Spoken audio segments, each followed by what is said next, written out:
Upata mawili matatu. Mimi hapa leo nasikiliza tu hapa game tu, yani mimi niko tu hapa na nishabeti kabisa. Sasa msiniangushe. Askofu Mwanamapinduzi, karibu. Asante Jay, nashukuru kwa kunipa nafasi ndugu yangu. Naamini walau Angalalu Gemalila ameweka mambo sawa. Hii inaitwa mbwa kala mbwa. Na mimi naweza kuunga mkono kwa kweli, place hii imetusaidia sana. Ni kati ya mambo ambayo miaka mingi watu wamekuwa kipiga kelele kusema kwamba viongozi wa dini mko wapi? Mbona mmenyamaza kimya? Mbona viongozi wa dini hamsemi? Na mimi nikiri wazi kwamba namfahamu Askofu Gwajima. Ni mtu ambaye hana mchezo kwenye mambo ya hovyo. Pamoja na mambo ya vyama na vingine vyote, lakini historia yake ni ndefu sana. Kama mnakumbuka vizuri, hata mambo ya Bashita alivyoshughulika nayo na mambo mengine mbalimbali ambayo hayo yalikuwa maovu na mabaya katika taifa letu, hajawahi kuogopa chochote kile. Na mimi niwaambie kweli kwamba mtu yeyote ambaye mnachangia adui, huyu ni rafiki tayari, hata mpaka wakati huu, hata kama ulikuwa umjui kabisa. Ili mradi anaongea agenda zetu, ili mradi anapiga tunapopiga sisi, ili mradi anatusaidia sisi kukoleza moto, tuongeze moto pale pale ambapo tayari ameshafanya kula kidonda, na sisi tuongeze chumvi hapo hapo. Place hii nimeisikiliza, ni place ya pekee mno. Pengine kuisikia kutoka kwa mwana CCM yote ile imekuwa ni hii ndio nafikiri ya kwanza. A best place. Naweza kusema mwaka 2025. Na hapa panaanza kuchangamka vizuri sasa. Askofu Gwajima ameweka wazi kwamba swala la utekaji halikubaliki kwa vyote vile. Tanzania kwanza, na Watanzania tuna nchi moja tu. Kulikemea jambo hili ndugu zangu linahitaji ujasiri si wa kawaida. Mtu unaweza kuongea mambo haya ukiwa nje ya nchi, ukiwa tu ngambo, lakini ukiwa hapa nchini kuongea haya na kuwakemea hawa wanaoteka watu na hawajui ni akina nani, wana ulinzi kiasi gani, ndugu zangu linahitaji pongezi ya hali ya juu sana. Kumbuka anaongea mazingira haya ikiwa Tanzania hapa hapa, na ni mbunge na ni mwenzao. Hasa katika ujasiri huu wa pekee wa mtu kusema, tunaweza kusema Mungu ameanza kukumbuka taifa letu na kuwaleta wale ambao amewaita kwa ajili ya mambo kama haya. Katikati ya nyakati za giza kuna watu wanajua kutembea gizani kama sungura.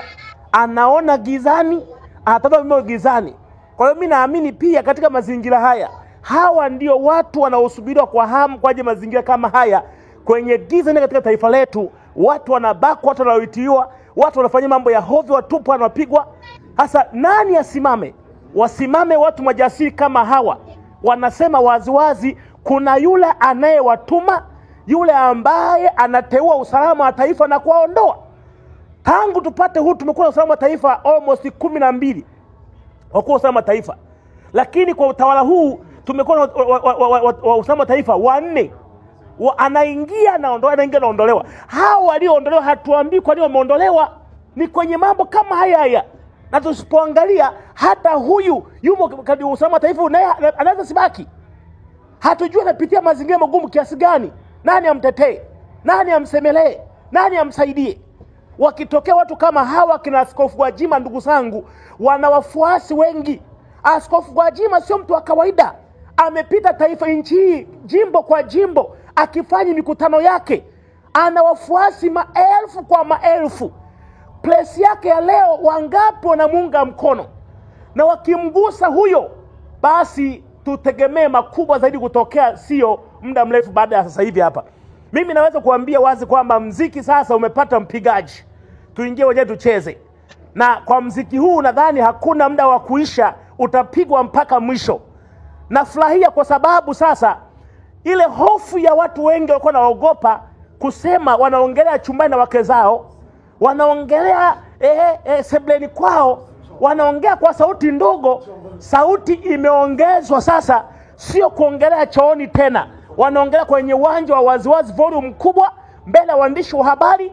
Wanasema mambo ya kumteka mtu kwenye jimbo lake la Kawe. Huyu Ali akatekwa katika jimbo lake, akakutwa amekufa kwenye jimbo lake. Hata kama ingekuwa ni bunge wakati lazima useme kitu, kwa sababu mwananchi mpiga kula. Ni machafuko hayo. Achilia mbali ishu ya Mdude Nyagali. Ni nani anaweza kufanya maisha ya mtu hata kama ni mwana CCM? Akina Askofu Gwajima anasema jambo hili likubaliki. Tunamtaka Mdude Nyagali tumpate akiwa hai ama maiti, na tujue nani amefanya mambo haya. Ujasiri wa kumfuata mtu mpaka chumbani, mnavunja mlango wa kwanza, mlango wa pili, mlango wa tatu. Nani aliye salama? Anayefuata nani baada ya Mdude? Wanasema watu kama kina Askofu Gwajima mwenye influence kubwa, sisi kwetu ni kupiga makofi. Jua sasa hapa tumefika pazuri. Tunaungwa na mkono na watu wenye influence kubwa, watu ambao wanaaminika kwamba pengine wangekuwa chawa, wamekataa kuwa chawa. Wanasimama imara kwa ajili ya kupigania taifa lao. Wanaona mambo haya sio sawa. Hili sio swala la vyama vya siasa, sio Chadema CCM, ni taifa la Watanzania. Hatuna nchi nyingine, Watanganyika tunaisha. Wanasema hapana, hata kama ni chama fulani, lakini utu wa mtu haubagui chama. Sisi tunaishi pamoja. Mwana Chadema akifa CCM anazika, CCM akifa CCM anazika. Ikifika mahali kwenye ubaguzi mkubwa kama huu, wanakufa Chadema tu, wanakufa wengine tu, CCM asema kwa sababu sio chama chake. Huo ni ukosefu wa utu ndani yake. Na mtumishi wa Mungu wa kweli huwezi kunyamaza kimya. Kitabu cha Isaya inasema piga kelele usiache, waambie watu makosa yao. Hasa mtu anapokuwa anapiga kelele, kimsingi kwa Biblia inatuonyesha wazi kwamba ukinyamaza kimya, watu wakapata madhara, damu yao itakuwa juu yao. Wanapopiga kelele tuwaunge mkono, kwa sababu wanatimiza wajibu wao wa kiaskofu. Kazi yao ni ukemea maovu. Kazi yao sio usubiri tu sadaka peke yake, lakini ukemea maovu na kuambia watu jamani, utekaji hapana. Hatuhitaji watu watekwe katika mazingira ya hovyo kama hayo. Mtu anachukuliwa waziwazi, halafu anapelekwa mpakani metupwa, halafu mnasema taifa liko salama. Hawa watekaji wamekuwa na nguvu kiasi kwamba paka vyombo vya usalama havina nguvu tena. Yeye Askofu Gwajima amegundua tatizo liko kwenye usalama wa taifa, ambao hao ni tools ya kwetu, wamepewa mamlaka kupeleza na kutoa ripoti kwa mkuu wa nchi nini kinachoendelea. Kwa hiyo hao wanafahamu, ila wanaambiwa jamani, hii jambo msifuatie. Sasa kuna mkubwa mmoja, mwanasiasa mwenye maslahi yake, huyu ameamua kupitisha genge hili liwateke wala wanampinga. Na huyu mkuu wa usalama anapojua hayo, anaambiwa don't touch it is mine. Sasa inapofika level hiyo, sasa analazimika kunyamaza kimya, huku anajua, huku akiogopa uteuzi wake. Mimi namunga mkono 100% Askofu Gwajima kwa leo jifanya leo. Na mimi niwaambie ukweli, katika nyakati hizi ambazo tunaziendea, hata kama angetokea shetani akatuunga mkono kwenye ajenda zetu, sisi tungekuwa wafuasi wake. Tusiangalie nani ameongea, tuangalie tu ukweli kwamba huyu mtu ni mtu ambaye ameongea ajenda zetu na ana wafuasi wake. Tunaunganisha nguvu pamoja, tunaongezeka katika bato hii. Watu wanavyokimbia kwenda Chauma na kuunga mkono mambo kama haya, akitokea mmoja tukamsajili kwenye kundi letu la kupigania mambo haya, ndugu zangu, kwetu hiyo ni kushangilia na kunywa soda pole pole. Sijasema bia, kunywa soda pole pole.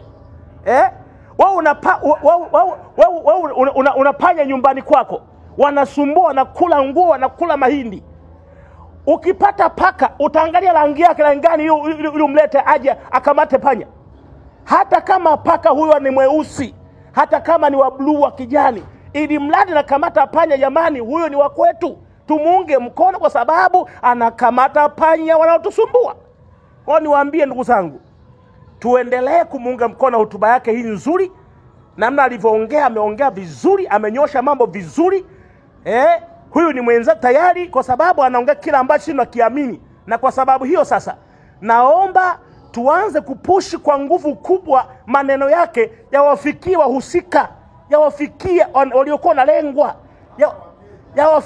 yawafikie mpaka wa Kenya ambao Askofu Gwajima ameunga mkono, yawafikie mpaka Waganda ambao Askofu Gwajima ameunga mkono, yawafikie kila mtu, ili kwamba sasa kama ni vita ianzie ndani, alafu ajue vita ndani sio nzuri sana. Mungu abariki sana. Niko hapa nasikiliza ndugu zangu, tuendelee kujadili. Lakini Askofu Gwajima, big up. Asante sana. Shukrani sana Askofu, na nimefurahi kusikia, siku nyingi sijakusikia sana. Nimefurahi tuendelee. Mnachokisema ni kweli, kwa sababu kila mtu na yeye anavyofikiri na naona wapi tunafika, kwa sababu wote sisi ni wapambanaji. Kwa hiyo ndugu zangu, hata atasema Gwajima tumpuuze, naye ana maana yake, kwa sababu hata aliotengeneza malaria alifanya makusudi kusudi siku ya siku aje kufanya biashara.